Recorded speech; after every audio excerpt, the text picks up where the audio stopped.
জুলাই অভ্যুত্থানের পর আমি প্রথম দেশের বাইরে গিয়েছিলাম এবং আমার মনে হয় সম্ভবত প্রথম অন্য দলের রাজনীতিক হিসেবে বিএনপির ভারপ্রাপ্ত চেয়ারম্যানের সাথে আমার সাক্ষাৎ হয়েছিল।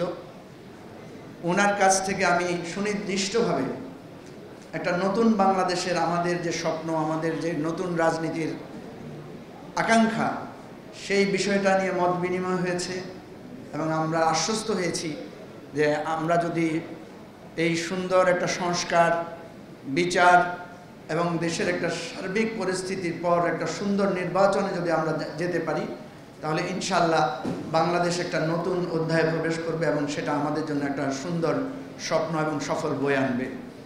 আমি আপনাদের সবাইকে কৃতজ্ঞতা জানাই। 5টি বছর আপনারা আমাদের পাশে ছিলেন।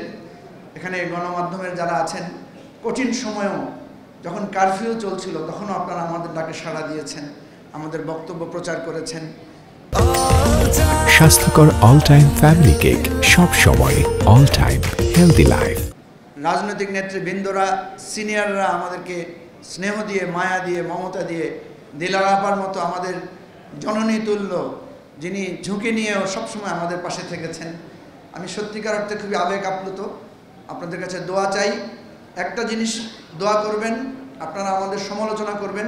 কখনো যদি আমাদের ভুল হয়, আমাদের কথায়, আমাদের আচরণে, আমাদের যে কোনো কর্মসূচিতে, আমরা আপনাদেরকে এই প্রতিশ্রুতি দিচ্ছি যে আমরা যে মধ্যপন্থী ভারসাম্যমূলক রাজনীতি এবং হিংসা হানাহানির বিপরীতে জাতীয় ঐক্য সৃষ্টির রাজনীতি এবং অধিকার ভিত্তিক একটা কল্যাণমূলক বাংলাদেশ গড়ার যে প্রত্যয় এবং সমস্যা সমাধানমূলক রাজনীতি, সেই রাজনীতির পথে আমরা এগিয়ে যাব। আপনাদের দোয়া চাই।